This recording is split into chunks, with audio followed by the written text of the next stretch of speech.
portion of the program. I now want to welcome to the stage, representing the 28th Congressional District of California, the chair of the Congressional Asian Pacific American Caucus, Congresswoman Judy Chu.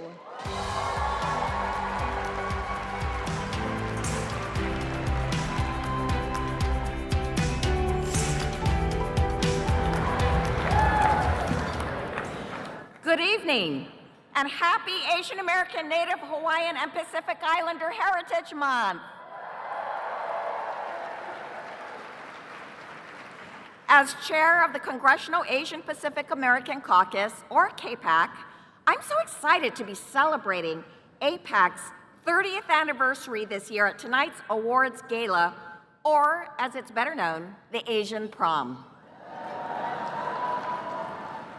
And I'm so thrilled that we are celebrating this enormous milestone with tonight's keynote speaker, who, from day one of this administration, has prioritized equity, inclusion, and representation from the AA-NHPI community.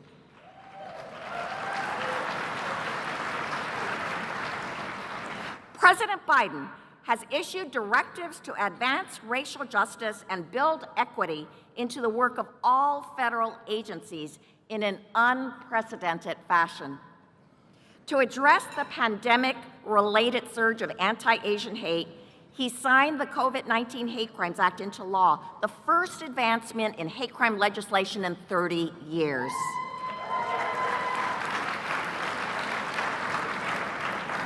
And to address the root cause of anti-Asian hate, he signed into law a bill that we're all so excited about, and that is the bill to create the National Smithsonian Museum of Asian Pacific American History and Culture.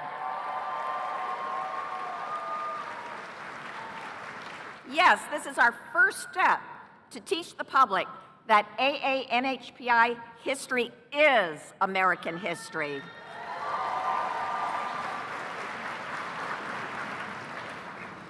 Now, last year, tragedy hit my hometown of Monterey Park, California, when a mass shooting occurred and a gunman killed 11 Americans who were all Asian immigrants.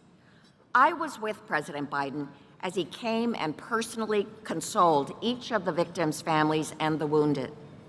I witnessed his enormous empathy and how he helped them to heal.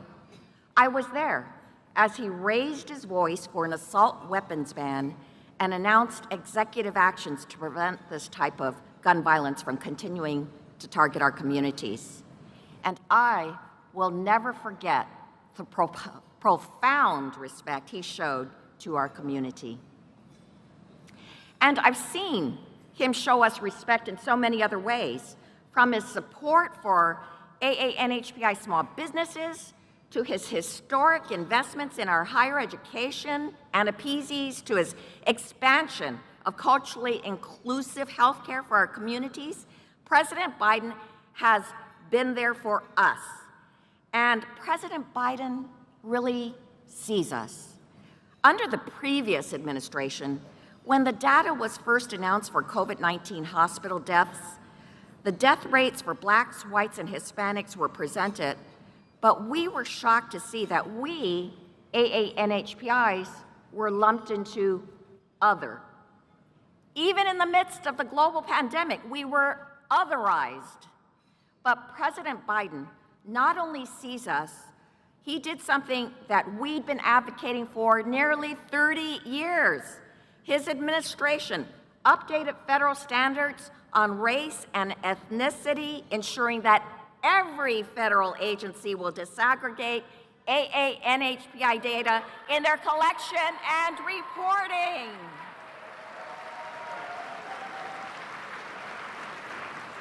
Yes, every AA-NHPI ethnic group will be seen and heard because of this. Thank you, President Biden.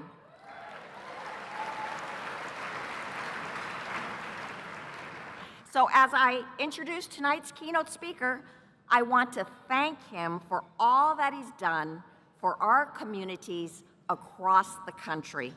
And I hope you will all join me. Please stand in welcoming our fearless leader, President Joe Biden.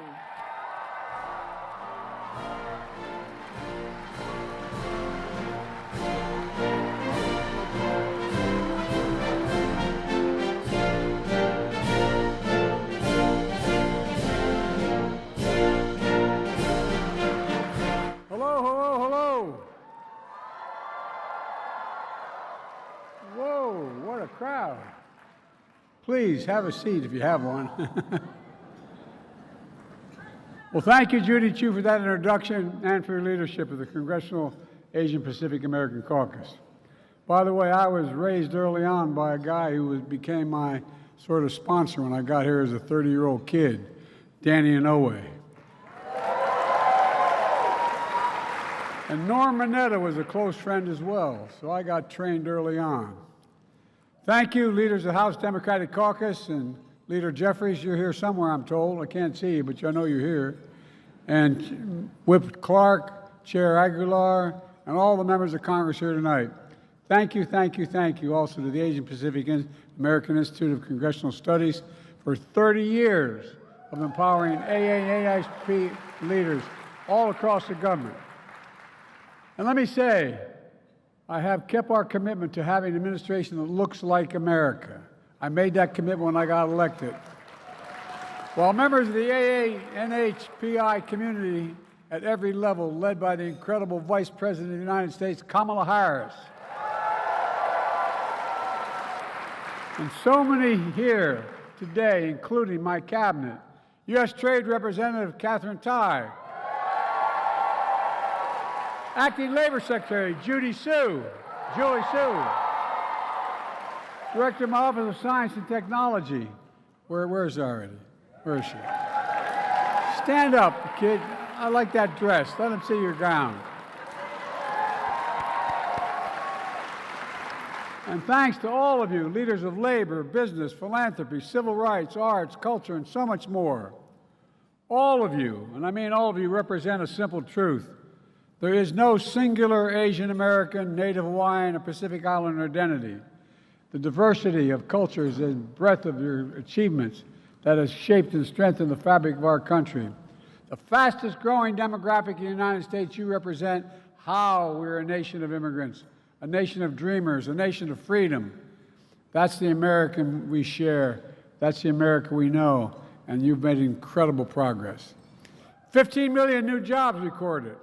Historic low levels of unemployment, record small business creation. In fact, loans from our Small Business Administration, AANHPI, small business is up by 44% compared to the previous administration. Because we extended the child care tax credit during the pandemic, which not one Republican voted for, I might add, we cut Asian American child poverty by nearly 25% to a record low. The lowest cost across the board, we finally beat Big Pharma and gave Medicare the power to negotiate prescription drug prices. We also capped insulin at $35 a month, down from around $400 a month for seniors and Medicare, including for millions in this community. Our reforms not only save lives, guess what? They save the taxpayers $160 billion. $160 because Medicare no longer has to pay those exorbitant prices.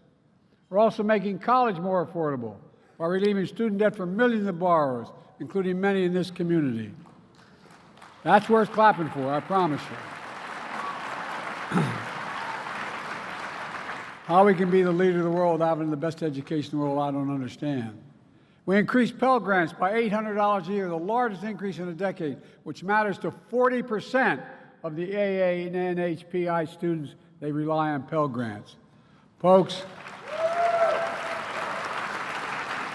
when I was growing up, $800 makes a lot of difference to a family. More people have health insurance today than ever before. And I'm proud that my administration announced DACA recipients will finally have access to health care through the Affordable Care Act. And by the way, the first bill I introduced is the most comprehensive immigration reform bill in decades.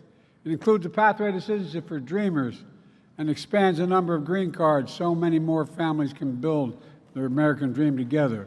Unfortunately, those provisions were not included in the recent bipartisan border bill. That was the first bill I ever introduced when I became president.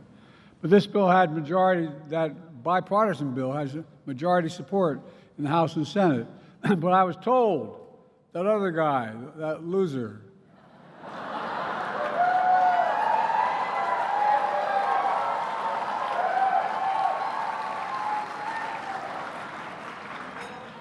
I think he's having trouble.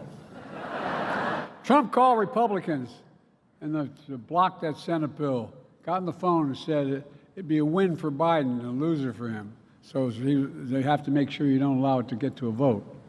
But he's wrong. Republicans in Congress must act because it's the right thing to do and America needs it done. Thanks to the decades of advocacy by so many of you, I'm proud our administration recently announced major changes in how federal government collects and reports federal data on race and ethnicity. By disaggregating data on a community that's so diverse, we can better serve the entire community. After all, if our government doesn't really see the difference between Korean Americans distinctly from Filipino Americans, how in the hell can they address the needs of each community? And we've changed that. It's disaggregation. We're also making historic investments to rebuild our roads and our bridges and to lead the world in science and innovation.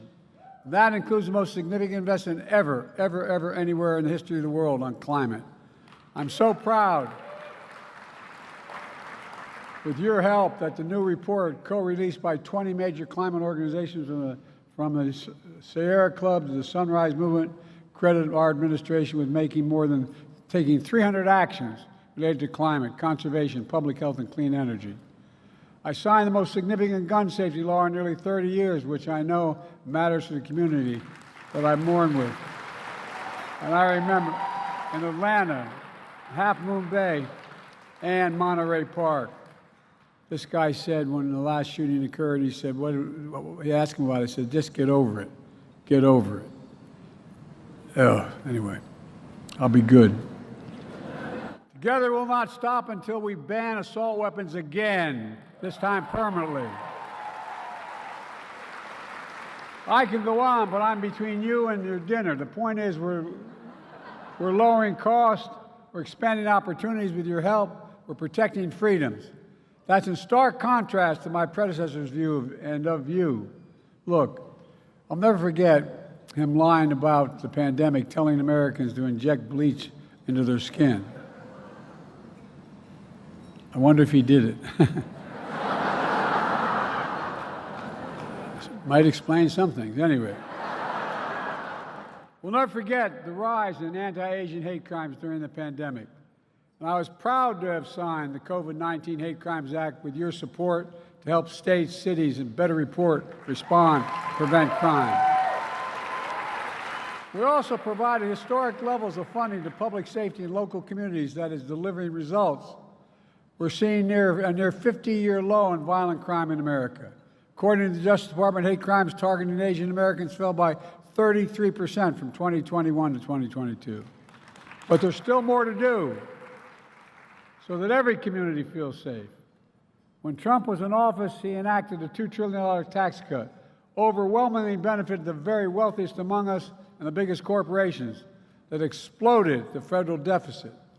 His administration added more to the federal debt than any previous presidential term. And now he and the Congressional Republicans want to do it all over again. At the same time, they want to, I love this word, terminate. I love the way these guys talk. Terminate the Affordable Care Act, which had terminated a lot of lives, denying millions of you and your families in health care insurance, denying protections for pre-existing conditions for literally several million people. They want to undo what they finally got done. And then what we finally got done is to make up for it. They want to give power back to Big Pharma to charge exorbitant prices and prescriptions. This is what they're saying in the platform. Those of you in the Congress know this. My predecessor wants to cut Social Security and Medicare. He said there's a lot of reasons you can do it in terms of cutting. Not on my watch. He brags about getting Roe v. Wade overturned. But Kamala and I are going to keep fighting to restore Roe v. Wade as the law of the land again. And while we fight for comprehensive immigration reform, Trump continues to vilify immigrants. I can't believe the way this guy talks. He talks about immigrants as rapists and murderers. His words, not mine. He said they are not people. They are not people. He says immigrants are poisoning the blood of this country. Folks, that's not who we are. Diversity is our strength as a nation. It always has been and always will be. And my predecessors' prejudices lead him to obscure positions. And they want a country for all of us. That's what we want. Let me close with this. 2 years ago, I signed a landmark law to pave the way for the creation of a National Museum of Asian Americans, which is mentioned already. Native Americans, Pacific Islanders, history and culture. So very proud to do so because it amplifies why we are a great nation. It matters. But Trump and his friends want to erase history, not make history. Together we make history, all of us in this room. And that's why I see all of you and we celebrate Asian American, Native Hawaiian, Pacific Islander Heritage Month, including my dear friend we all miss and whose family's here tonight, Norm Mineta, who helped create this caucus.